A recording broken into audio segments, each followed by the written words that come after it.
May tanong ako kaibigan. Naranasan mo na ba mapatrobol o masuong sa gusot kasi meron kang nasabi na hindi mo naman dapat sinabi?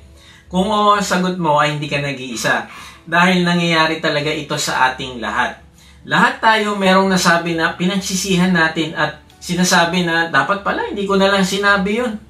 Kaya lang ay huli na kasi nakasugat na ito ng damdamin ng iba at di na natin mababawi. Alam mo, totoo yung sinabi sa Kawikaan 12:18. Ang matalas na pananalita ay sumusugat ng damdamin. Ngunit, sa magandang pananalita, sakit ng loob ay gumagaling.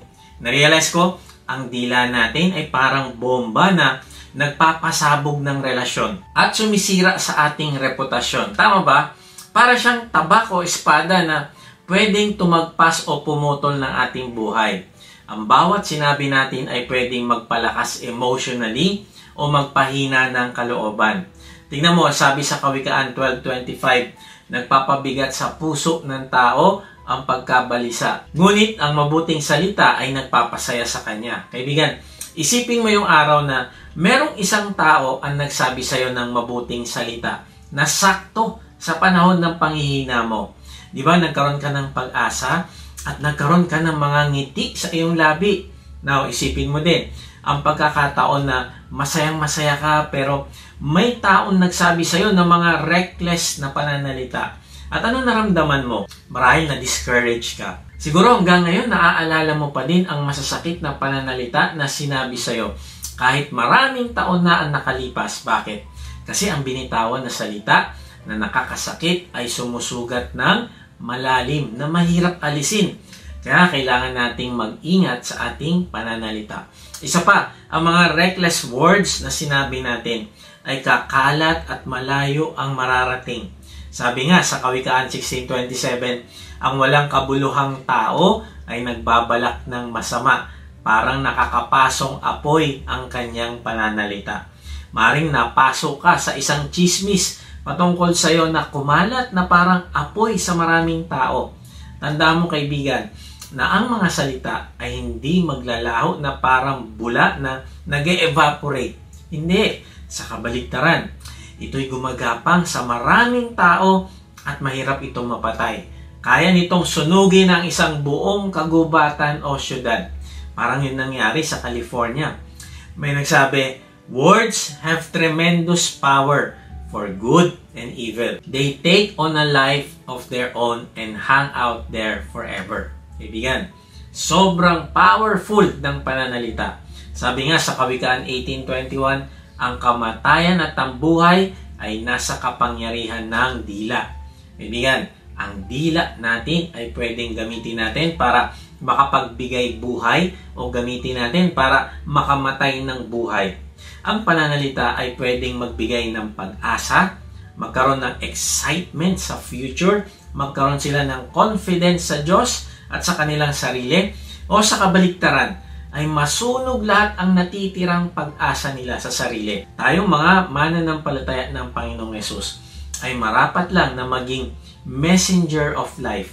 Ang ibig sabihin ay ang ating pananalita dapat ay nakakapawi ng kahinaan at pag-aalinlangan ng isang tao. Hindi sa paraan ng pag-exaggerate o pambobola o pag-sugarcoat o pagsisinungaling at pagsabi ng hindi totoo para lang maging masaya ang ating kausap.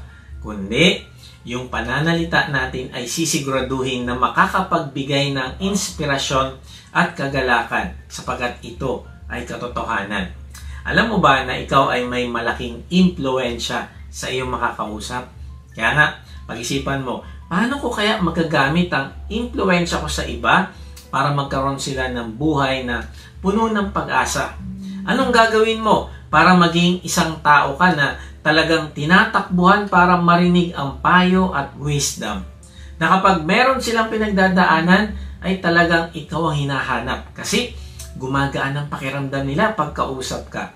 Kaibigan, ito ang pag-uusapan natin ngayon. Kung paano ba tayo magre-reset ng ating speech o pananalita. Tapusin mo mensahe na ito kaibigan upang matutunan mo kung paano ang iyong pananalita ay magiging masarap na pagkain sa iba na nagbibigay ng buhay.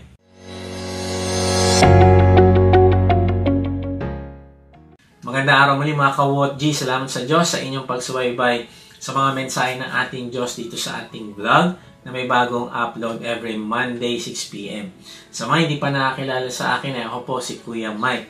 Ang calling po sa akin ng Diyos ay magbahagi ng kanyang salita sa paraang mas madaling maiintindihan ng mga manonood. Salamat sa inyong lahat na nagdesisyon na isuko ang inyong sarili sa Diyos at sumali sa ating online discipleship group. Mag-type lang kayo ng join sa comment section kung hindi ka pa nakakasali. Siya nga pala, kung gusto mo makatanggap ng daily inspirational devotions sa iyong email, ay mag-register ka lang sa link na ibibigay namin sa description. Ang mga devotion na ito ang pwede mong maging gabay upang ikaw ay lumago sa iyong relasyon sa Diyos. Meron din itong application question na pwede mong pagnilayan sa iyong buhay. Tapos, pwede mo din itong i-share sa iyong mga mahal sa buhay. Ang link ay makikita nyo sa description. Kung hindi nyo ito makita sa description, mag-type ka lang sa comment section ng Devo at mag-PM kami sa iyo ng link. Okay, balik tayo sa topic. May tatlo tayong point na pag-uusapan. Paano nga ba tayo magre-reset ng ating pananalita upang maging kalugod-lugod sa Diyos at magbigay ng healing sa ibang tao? Number 1, speak wisely. Number 2, speak kindly. And number 3, speak graciously. So number 1, speak wisely. Maging matalino ka sa pagsasalita. Ang ibig sabihin ay maghinay-hinay at pag-isipang mabuti ang iyong sasabihin. Basahin natin ulit ang Kawikaan 12:18. Ang pabigla-biglang salita ay nakakasugat ng damdamin. Ngunit ang magandang salita ay nagpapagaling. Alam mo, sabi ni Solomon na ang pabigla-biglang salita, padalos-dalos at impulsive ay may kapangyarihan na sumugat ng damdamin. Ang mga pabigla-biglang salita ay mga salitang hindi pinag-isipan muna bago sabihin.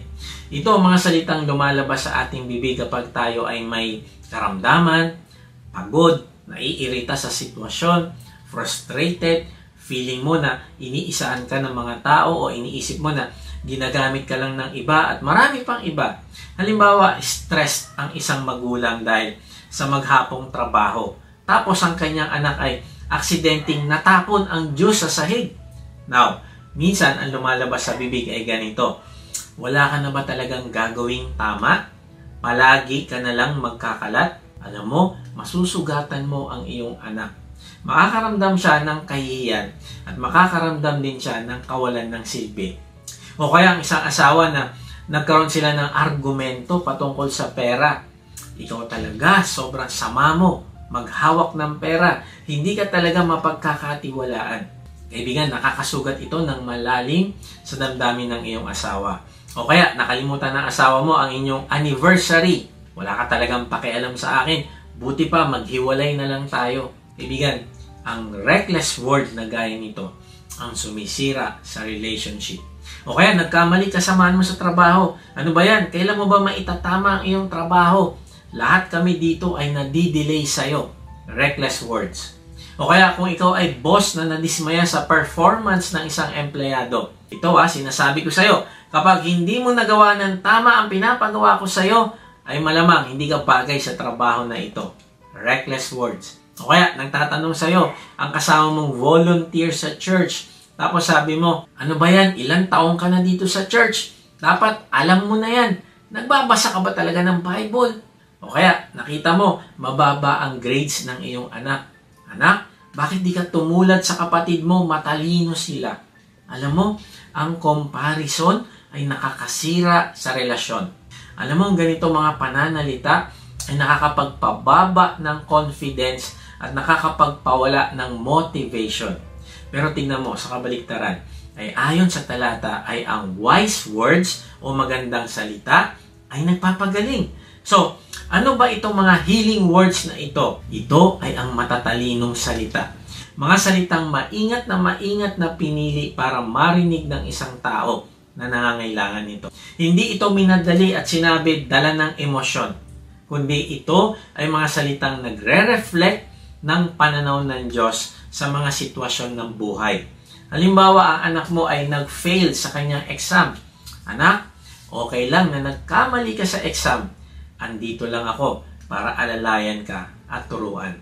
At alalahanin mo, ang pagmamahal namin sa iyo ay hindi nakabase sa iyong performance. Healing words.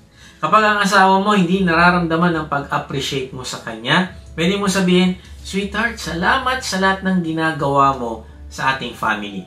Huwag mo sabihin, "Ano ka ba, masyado kang pabebe, hindi ka nakakatuwa." Kaibigan, ang healing words ay nagpapalakas ng loob. Nakakapagbalik ng tiwala, lalo na sa isang tao na nawalan ng tiwala sa iyo. Alam mo, nakakalungkot minsan, maririnig mo sa isang tao na sinasabi niya na, "Naging honest lang naman ako sa kanya. Kung nasugatan siya, ay hindi ko kasalanan." Alam mo kaibigan, mas mataas ang standard ng Diyos kaysa sa pagsasabi lang ng katotohanan. Ang katotohanan ay hindi pwedeng sabihin ng walang kasamang pagmamahal. Kailangan mo sabihin ng katotohanan ng hindi padalos-dalos at talagang pinag-isipan mo kung paano mo ito sasabihin sa kanya.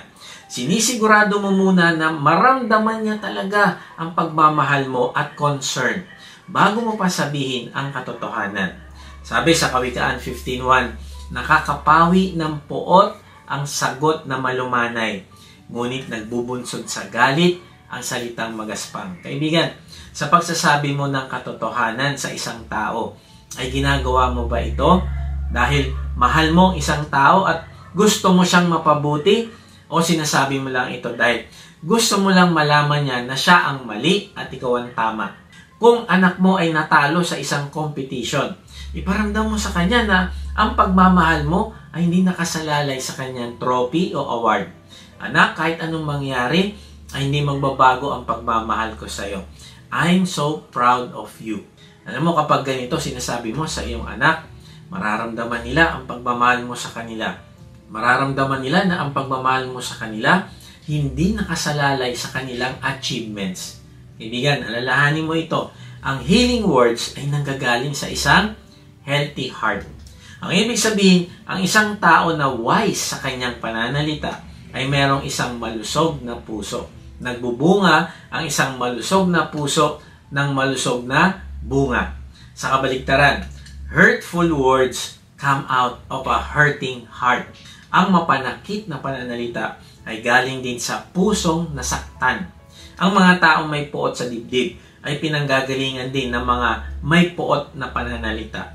Ganon din ang mga critical na tao ay pinanggagalingan din ng critical na pananalita. Narealize ko, kaya nananakit ang isang tao ay dahil siya ay nasaktan din. So, paano pala tayo makakapagsalita ng healing words? Ito daw ang gawin natin. Alisin natin ang mga toxic na bagay sa ating puso. Ephesians 4:31, "Lahat ng pait, galit, puot, pag-aaway at paninirang puri ay inyong alisin, pati lahat ng kasamaan." Kaibigan, kung hinahayaan mo ang mga dumi na ito ang manatili sa iyong puso, ay dumi din ang ilalabas ng iyong bibig. Dumi din ang ilalabas ng iyong action. So, anong practical na paraan na pwede nating gawin? Magpatawad ka sa mga tao na kasugat din sa iyong damdamin. Ito lang ang way, kaibigan. Hanggat merong puot dyan sa dibdib mo, mahirapan ka magsalita ng healing words.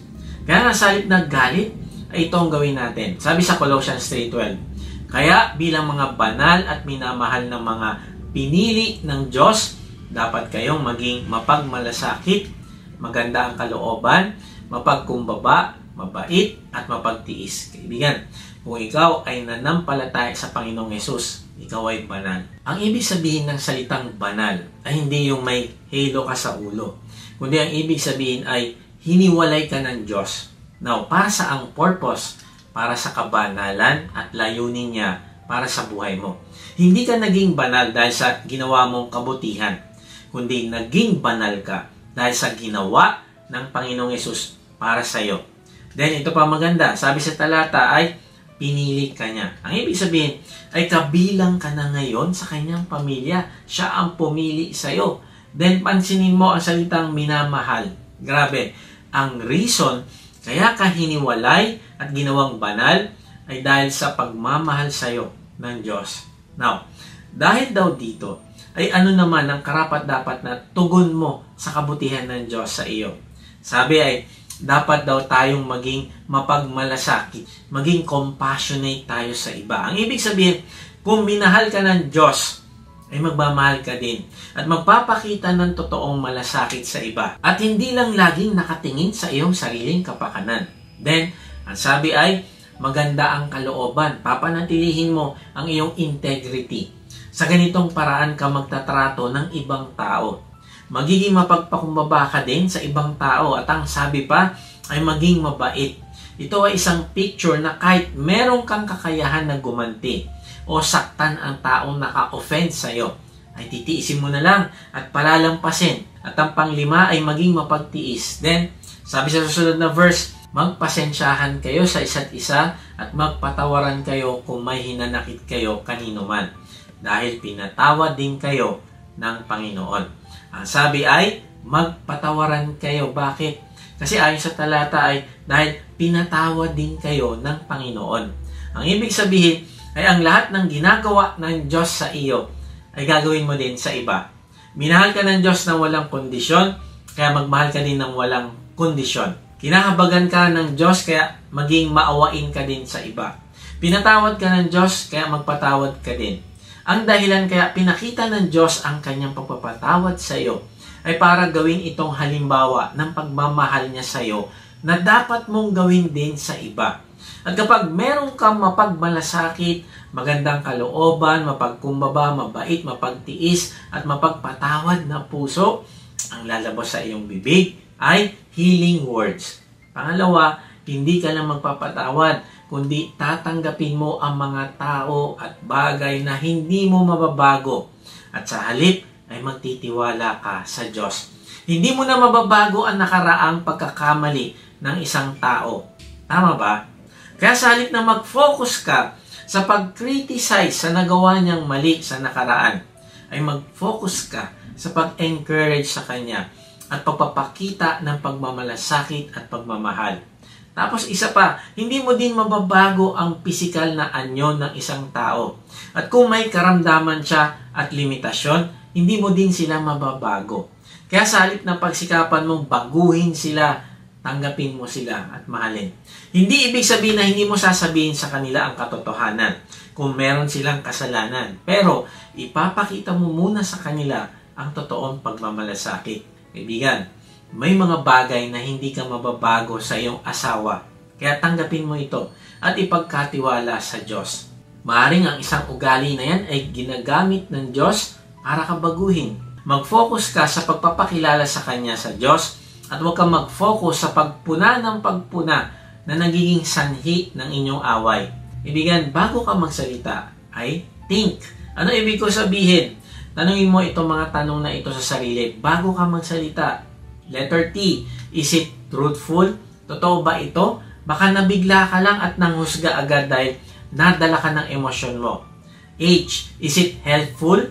Ito ba ay makakatulong kung babanggitin mo sa kanya? Kung siya ba ay magiging isang mas mabuting tao kapag narinig niya ang sasabihin mo? Kung oo, ay sabihin mo sa mapagmahal na paraan. Kung hindi naman ito makakabuti sa kanya, huwag mo na lang sabihin. Letter I, is it inspirational? Lalakas ba ang loob niya na nanghihina o hindi? Letter N, is it necessary? Kailangan niya ba ito marinig sa ngayon o hindi? Letter K, is it kind? Gagawin mo ba ito dahil gusto mong maipakita ang pagmamalasakit mo at kabutihan? O gagawin mo lang ito dahil nagagalit ka sa kanya? O meron kang ibang agenda? Kaibigan, think before you speak. Speak wisely. Okay, paano nga tayo magre-reset ng ating pananalita upang maging kalugod-lugod sa Diyos at makapagbigay ng healing at encouragement sa ibang tao? Number 1, speak wisely. Number 2, speak kindly. Hindi ka lang magiging matalino sa pagbibitaw mo ng salita, kundi magiging mahinahon ka sa pagsasalita. Kawikaan 15:4, punong kahoy ng buhay ang dilang mahinahon, ngunit nakakasira ng espiritu ang kalikuan yon. Kaibigan, kapag naging mahinahon ka sa pananalita, ay meron itong malaking epekto sa nakakarinig, gaya ng isang tree of life o punong kahoy ng buhay. Ang tree of life sa Bible ay simbolo ng immortality. Ang ibig sabihin ay ang dilang mahinahon ay makakapagpagaling at makakapag-preserve ng buhay at relationship. Sa kabaligtaran naman, masakit na pananalita ay nakakasira ng espiritu, nakakapagwasak ng isang puso at nakakapagpahina ng pananampalataya. Kaya nitong gawing isang lumpo ang isang tao. Halimbawa, ang isang magulang na nagsasabi sa kanyang anak, "Sa lahat ng aking mga anak, ikaw ang walang silbi." Grabe, ang sakit. Alam mo, maraming mga anak ang malaki sana ang potensyal nilang magtagumpay. Kaya lang dahil sa sinabi ng kanilang mga magulang sa kanila in the past, ay nagkaroon sila ng insecurity at natakot ng sumubok. O kaya ang isang teacher na hinamak ang kanyang estudyante sa harap ng mga kaklase. Kahit kailan hindi ka na matututo, mahina ka talaga. Alam mo, mangyayari, papaniwalaan ito ng estudyante at mawawala na siya ng motivation na mag-aral at magsikap. O kaya sasabihin ng isang Kristiyano sa kapwa Kristiyano na hindi ka totoong Kristiyano. Tingnan mo ito, ang mga ginagawa mong kasalanan, peke ka. Alam mo, may mga taong lumalayo na lang talaga sa Diyos kung ganito ang maririnig niya sa kapwa na Kristiyano na magpapalakas sana sa kanya. Kaibigan, ang hindi mahinahon na pananalita ay nakakapagpalumpo sa isang tao. Kaya maging mahinahon ka kung natetempt ka magsabi ng, "Yan, di ba? Sinabi ko na sa iyo eh. Hindi ka nakikinig." Kaibigan, palitan mo ito ng kind words. Kaibigan, nandito ako, tutulungan kita. Sabihin mo lang sa akin ang problema mo at kasama mo ako magsosolve niyan. Kapag meron kang impormasyon na negatibo patungkol sa isang tao, huwag mo na lang sabihin sa ibang tao. Kawawa naman siya. Wala siyang kamalay-malay na pinag-uusapan na ang kanyang pagkakamali. Kaibigan, sa halip na mag-focus sa negative niyang nagawa, mag-focus ka na lang sa mabuti niyang ginawa at maging gracious ka sa kanya. Kapag may isang tao na nagbabalita ng ginawa ng isang tao at natetempt kang maghusga sa tao na yon, tumahimik ka muna at huwag na lang mag-comment. Sabihin mo sa kausap mo na lahat naman tayo may struggle. Mag-focus tayo sa pagtutulungan na mapagtagumpayan natin ito. Suriin natin ang sarili nating mga struggle para maging glorifying sa Diyos ang ating buhay. Kind words. Kung natetempt kang magbigay ng opinion kahit hindi naman ito hinihingi sa'yo, huminto ka muna. Mas piliin mo makinig sa kausap mo at unawain mo siya. Minsan, kaya lang natin gustong magsalita ay para ibida ang ating mga nalalaman at karanasan. Pero hindi naman para palakasin ang ating kausap. Kapag natetempt ka magkwento ng patungkol sa sarili para ma-impress mo ang kausap mo, ay mas mabuting ipakita mo sa kausap mo na nagmamalasakit ka at mas interesado ka sa kanya kaysa ibida ang iyong sarili. Kaya nakikinig ka mabuti at inuunawa mo siya. Hindi ka nakikipag-unahan na magsalita. Kaibigan, speak kindly. Practicein natin ang pagsasalita ng mahinahon at gentle. Mga Kawikaan 25:15, sa pamamagitan ng pagtsatsaga, maaaring mahikayat ang pinuno at ang malumanay na dila ay bumabali ng buto. Kaibigan, simulan mo practicein ngayong linggo na maipaliwanag mo ang gusto mong sabihin ng hindi ka nagtataas ng boses at hindi ka nawawalan ng pasensya. Bakit? Kasi mas magiging epektibo ka. Mas makikinig at makikipag-cooperate sa'yo ang kausap mo kung mahinahon at malumanay kang magsalita. Sabi sa talata ay ang malumanay na dila ay bumabali ng buto. Ang ibig sabihin nito ay ang malumanay na dila kayang mag-accomplish ng mahihirap na task. Halimbawa si Abigail na malumanay na kinausap si David ay napahupa ang galit ni David. Papatayin sana ni David si Nabal na asawa ni Abigail. Sa 1 Samuel chapter 25 ay humingi ng provision si David kay Nabal. Pinakitaan ni David ng mabuti si Nabal sa pamamagitan ng pagbabantay sa mga alaga nitong tupa. Kaya lang ay tumanggi si Nabal na magbigay ng provision at ininsulto pa si David. Tingnan natin kung anong reckless word ang sinabi niya. 1 Samuel 25:10-11. Tinanggihan ni Nabal si David. Sino ba ang David na ito na anak ni Jesse? Sa panahon ngayon, maraming alipin ang tumatakas sa kanilang mga amo. Bakit ko naman ibibigay sa iyo ang tinapay, tubig at karneng para sa mga manggugupit na mga tupa ko? Gayong hindi ko nga alam kung saang lupalop kayo nanggaling. Alam mo, nung narinig ito ni David, ay naggalit ito at kasama ang 400 na kawal ay sumugod kila Nabal upang ang lahat ng lalaki sa kanila ay patayin. Pero buti na lang, nabalitaan ito ni Abigail. Kaya agad itong naghanda ng mga tinapay at karne upang salubungin si David sa daan. At nung makita niya ito, ay agad siyang nagbigay galang at nagsabi ng mabubuting salita kay David. Hindi na natin babasahin ng buo, pero ito ang mga principle kung paano siya nagsalita. Sikapin natin na pumick up ng mga i-apply natin dito sa ating pananalita. Ang pananalita niya ay nagpo-promote ng kapayapaan. Sabi niya, niloob ng Panginoon na hindi matuloy ang paghihiganti at pagpatay ninyo upang hindi madungisan ang inyong mga kamay. Pangalawa, ang pananalita niya ay naghihikayat ng kapatawaran. Sabi niya, patawarin niyo po sana ako kung mayroon man akong pagkukulang. Ito din ay nagpapahayag ng pagbibigay ng halaga kay David bilang magiging hari ng Israel. Nakakatiyak ako na gagawin kayong hari ng Panginoon at magpapatuloy ang paghahari ninyo sa lahat ng inyong saling lahi. Ang salita ni Abigail ay nagpapakita din ng kababaang loob. Sabi niya, nakikiusap ako na huwag niyo po akong kalimutan na inyong lingkod. Ito din ay nagpapakita ng karunungan. Kapag natupad na ang lahat ng kabutihang ipinangako sa inyo ng Panginoon, at maging hari na kayo ng Israel, hindi kayo uusigin ng inyong konsensya. Wow, parang sinasabi ni Abigail, para sa inyo po ang ginawa ko. Ayokong madungisan ng inyong pagiging hari. Ang pananalita ni Abigail ay nagbibigay din ng pag-asa. Ang inyong mga kaaway ay ihahagis na parang batong ibinala sa tirador. At ang pananalita niya ay nagpapakita ng pagsunod sa kalooban ng Diyos. Nakikipaglaban kayo para sa Panginoon at wala sana makakapanaig na kasamaan sa inyo habang kayo'y nabubuhay. At last, ito ay nagdadala ng pagpapala. Kapag pinagtagumpay na kayo ng Panginoon, huwag niyo po akong kalimutan na inyong lingkod. Kaibigan, ito ang pinagsama-samang wise at kind words. At dahil dito, humupa ang galit ni David. At hindi na tinuloy ang kanyang pagpatay sa lahat ng sambahayan ni Nabal. May nagsabi, keep your words soft and sweet. You never know when you may have to eat them. Kaibigan, mag-ingat ka, magpakumbaba at maging mahinahon sa iyong pananalita. Kasi, di mo alam balang araw kung ano ang consequence nito.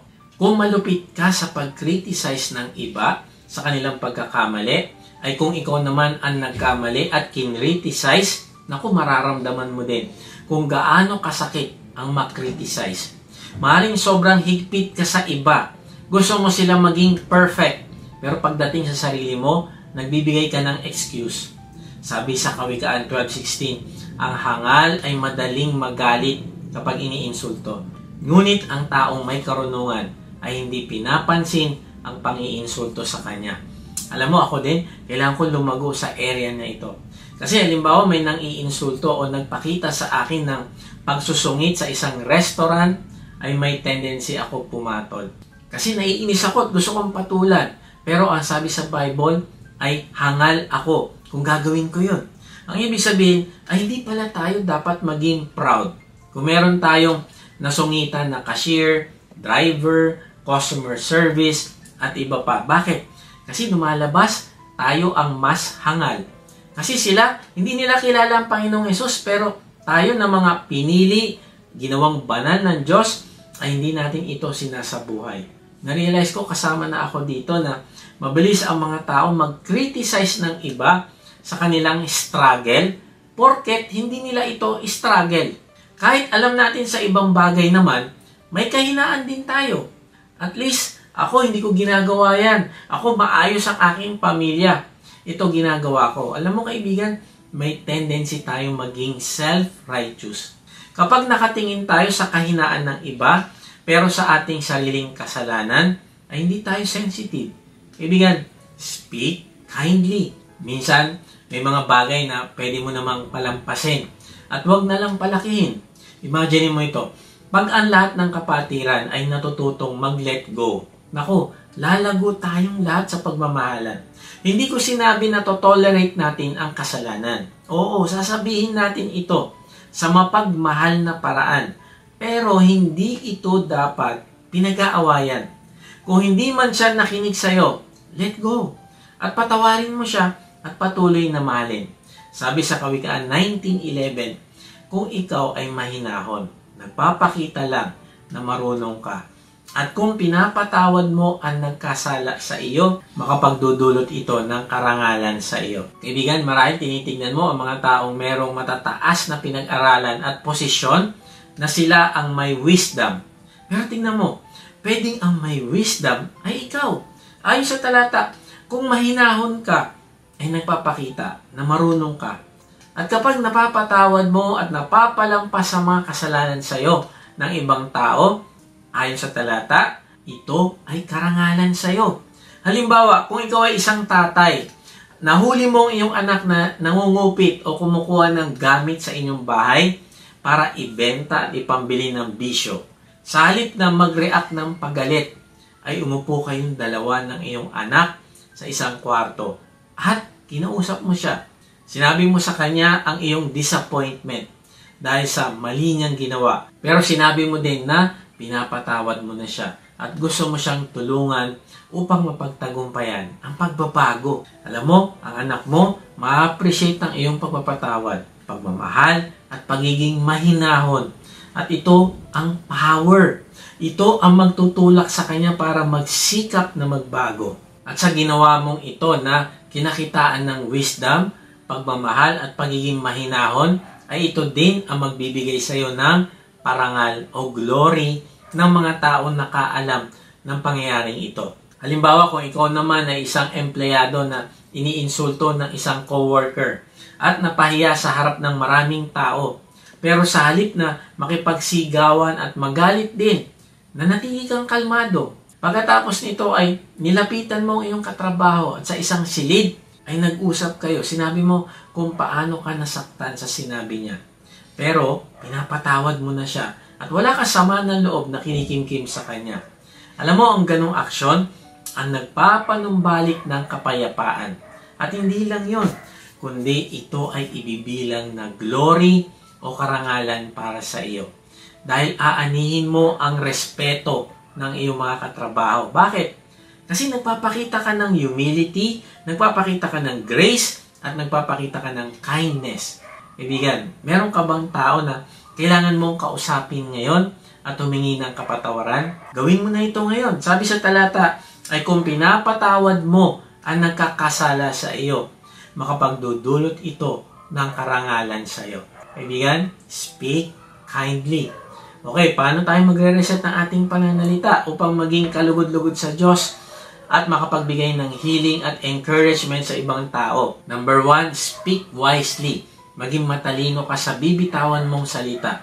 Think before you speak. At pag napag-isipan mo kung anong sasabihin mo, number 2, speak kindly. Maging mahinahon.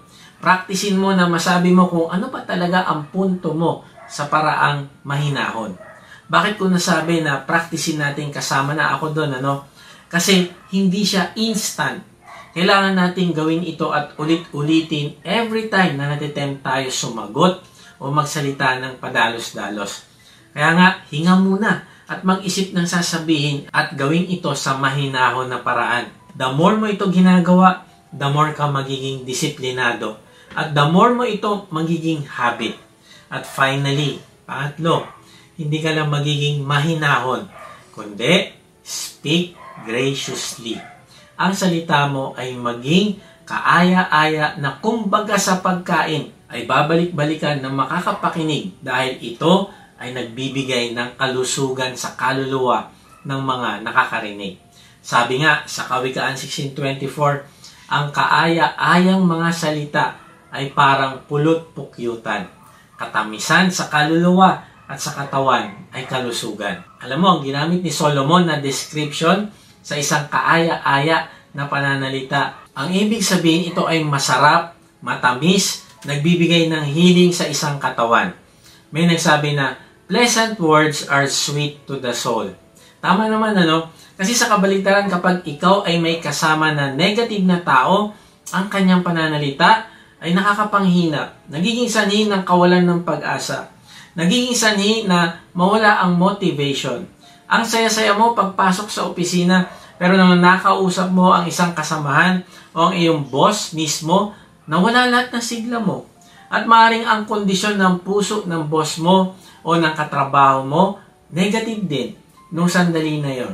Kaya negative din ang lumalabas sa kanyang bibig. Sabi nga sa Mateo 15:18, ngunit ang lumalabas sa bibig ay nagmumula sa puso ng tao at ito ang nagpaparumi sa kanya sa paningin ng Diyos. Kaibigan, saan daw nanggagaling ang lumalabas sa bibig natin? Sa puso. Then ayon sa talata, ano ang basehan ng Diyos para ituring na malinis o marumi ang isang tao? Ang kondisyon ng puso. Ang ibig sabihin, hindi nagiging marumi ang isang tao dahil sa kanyang bad words, kundi nagiging marumi siya dahil sa kondisyon ng puso niya na marumi din.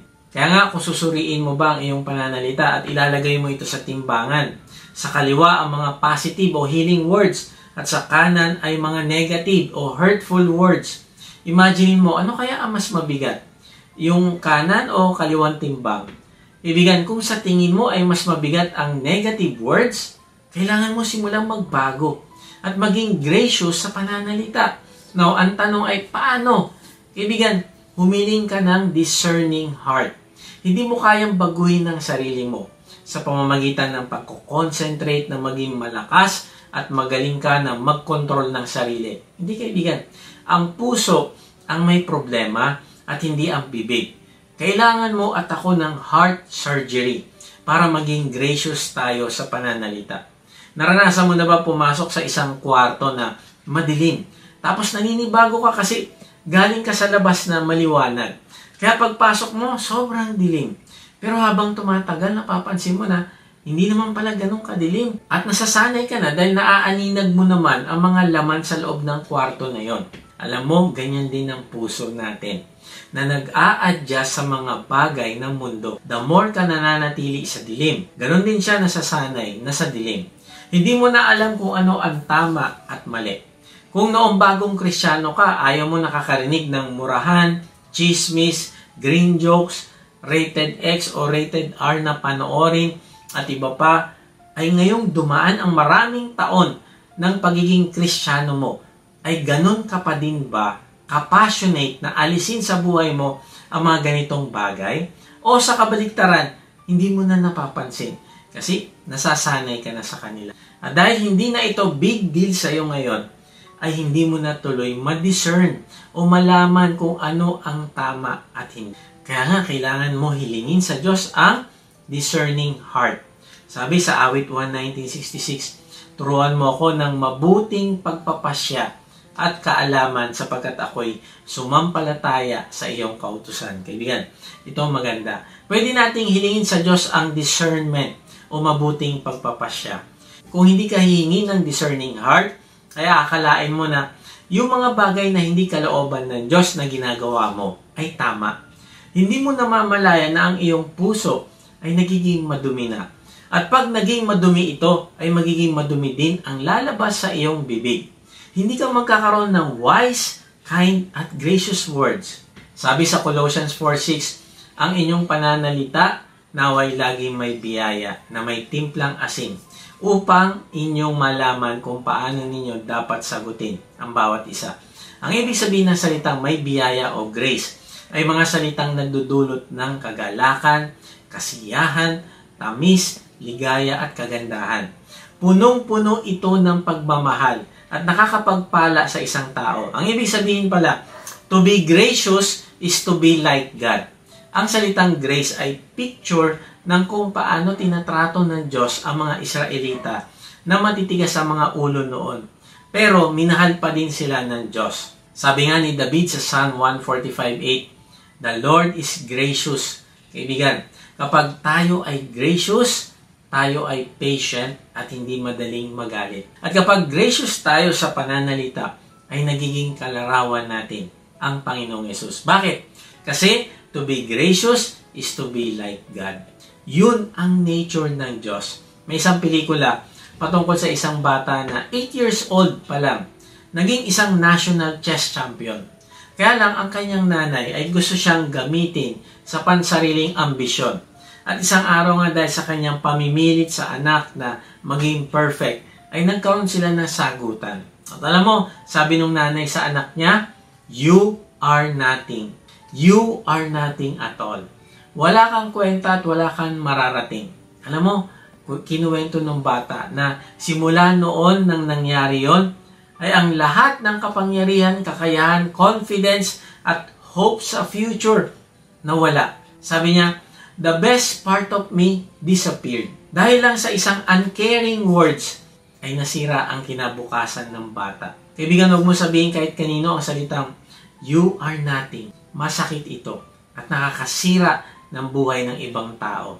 Speak graciously. Yung puno ng buhay at pag-asa na kailangan marinig ng tao kahit pa ang kausap mo ay nagkaroon kayo ng conflict. Isang cartoonist ang nag-apply sa iba't ibang editor. Kaya lang, sa tuwing nagpapadala siya ng resume, ay nare-reject. At ang isa pa, tinawagan siya para lang sabihin sa kanya na mag-aral ka muna ng art classes. Grabe, hindi na nga tinanggap, ininsulto pa. So nasaktan siya at nanghina. Pero ganun pa man, hindi siya sumuko. Hanggang sa siya ay tinawagan ng isa sa in-applyan niya at inofera ng kontrata. Hindi siya makapaniwala kasi nawala na ng tiwala sa sarili. Sabi niya, kailangan ko ba mag-aral pa sa art class? O may babaguhin ba kayo sa aking style? Pero alam mo, sinabi nung nag-interview sa kanya, wala ka nang kailangang gawin. Naniniwala ako sa kakayahan mo na magiging isang magaling na cartoonist ka. Alam mo, pagkarinig niya ng mga gracious words na ito, nag-iba na ang tingin niya sa sarili. Yung pagtitiwala sa kanya ng kanyang magiging boss ay nagbigay ng bagong confidence sa kanya. Alam mo, pagkababa niya ng phone, ay nagulat siya kasi mula noon ay nag-improve na ang kanyang drawing at naging mas magaling na siya. Dahil sa mga salita na ito, ay nagkaroon siya ng pag-unlad sa trabaho. Dalawang istorya, yung isa lason na galing sa maduming puso ng nanay na mahilig mag-manipulate ng anak, at ang pangalawa naman ay ang istorya ng encouragement ng isang tao na malinis ang puso, na ang tanging hangad ay magamit ng bata ang binigay na talent sa kanya ng Diyos. Kaibigan, saan ka nakaka-relate dito sa dalawang ito? 1 Corinthians 13:4-7. Ang taong may pag-ibig ay mapagtiis, mabait, hindi marunong mainggit, hindi hambog o mapagmataas, hindi bastos ang pag-uugali, hindi makasarili, hindi magagalitin o mapagtanim ng sama ng loob sa kapwa, hindi natutuwa sa kasamaan, kundi nagagalak sa katotohanan. Matyaga, laging nagtitiwala, laging may pag-asa, at tinitiis ang lahat. Kaibigan, ang isang alagad ng Panginoong Yesus ay hindi laging tumitingin sa pagkakamali ng iba, kundi ang gusto niyang mangyari ay kung ano lang ang best para sa isang tao na yon. At magawa niya din ang best para tulungan ng tao na yon. Pero ang tanong, ano naman ang best para sa kanila? Ang best para sa kanila ay tanggapin natin kung ano sila at huwag husgahan.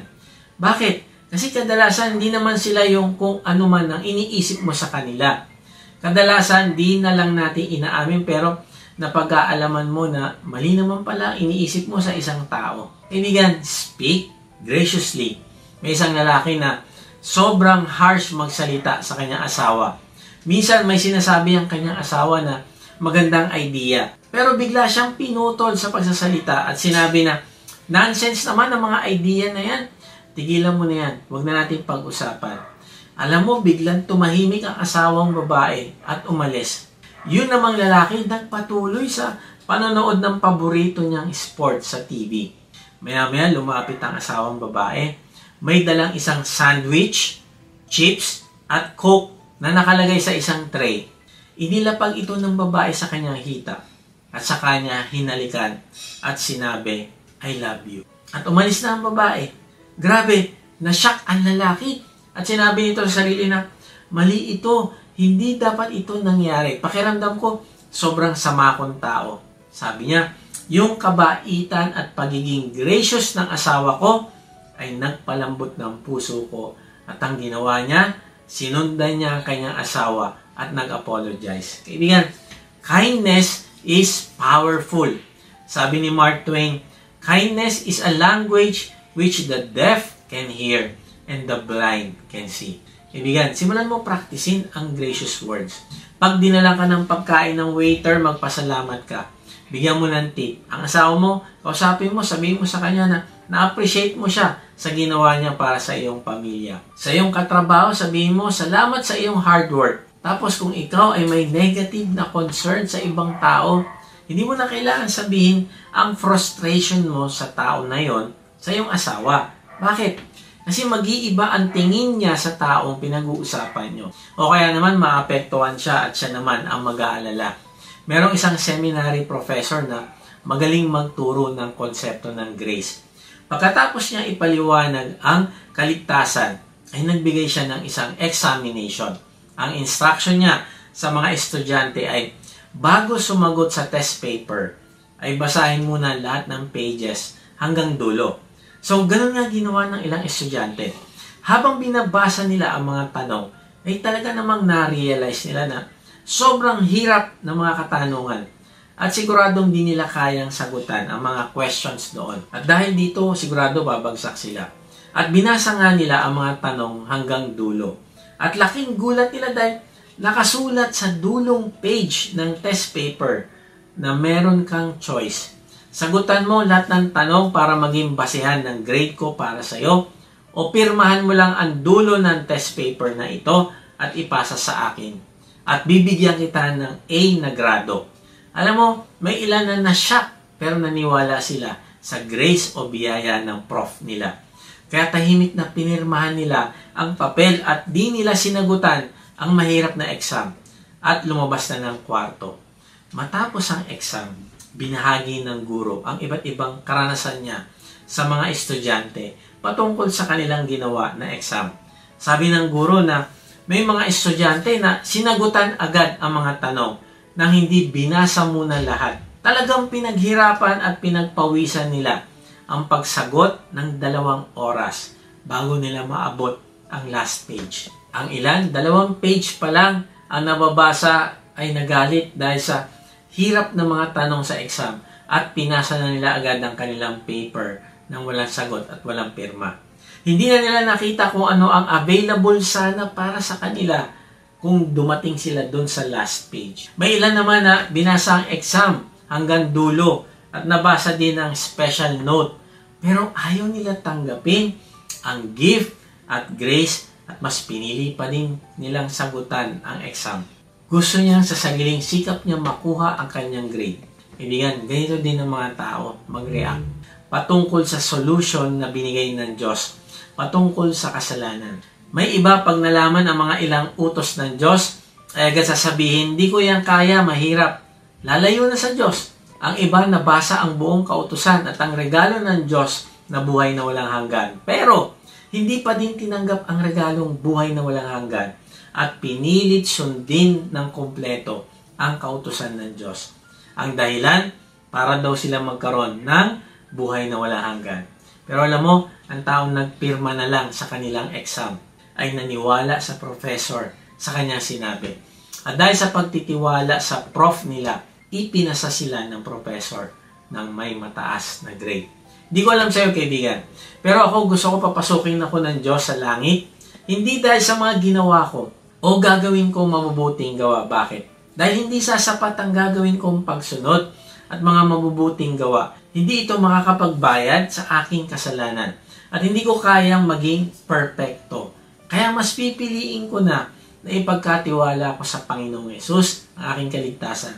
Dahil siya ang nag-perfect ng lahat ng pagsunod at mabubuting gawa para maging isang perfect sacrifice para sa ating kasalanan.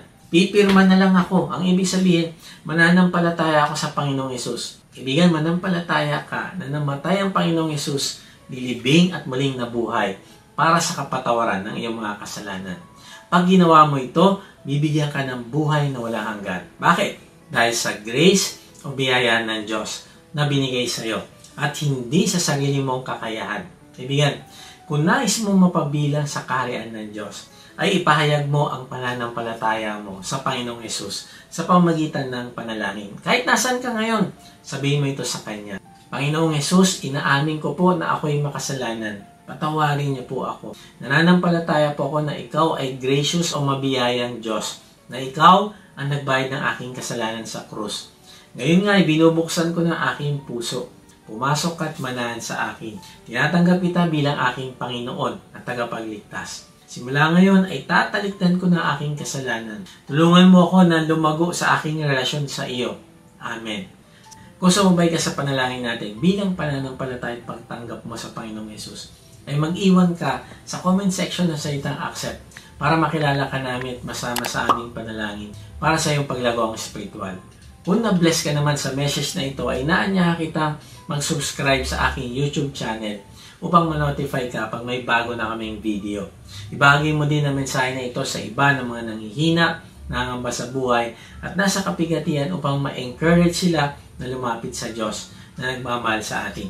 Kung gusto mo naman mas makilala pa ang Diyos, ay sumama ka lang sa aming online discipleship group. Type mo lang ang salitang join sa comment section. Salamat nga pala sa mga nagsusupport sa ating ministry. At kung gusto mo maging partner sa ministry na ito, na magamit ka ng Diyos sa pagpapalaganap pa ng Kanyang salita at pagtulong sa mga nangangailangan, ay inaanyahan kita mag-support financially sa ating gawain. Meron tayong link ng ating give page sa baba ng description.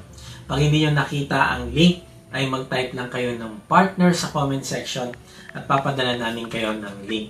Tapos kung gusto mo sumunod sa utos sa ating ng Panginoong Hesus na gumawa ng alagad o disciple, mag-type ka lang ng lead sa comment section.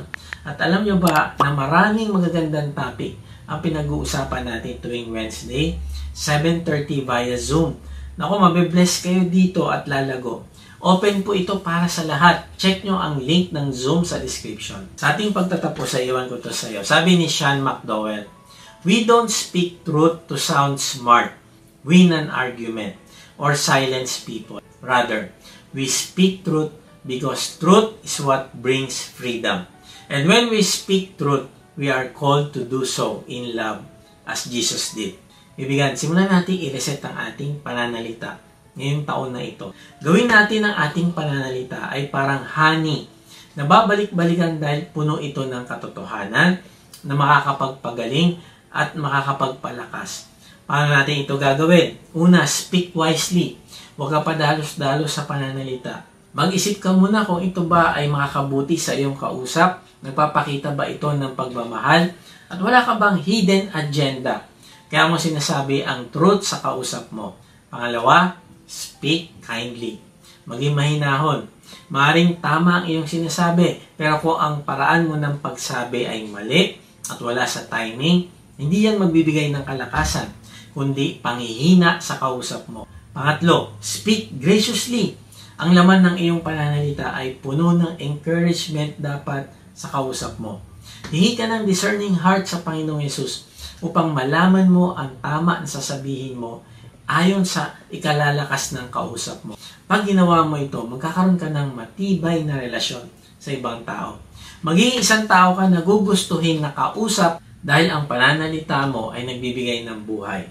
God bless.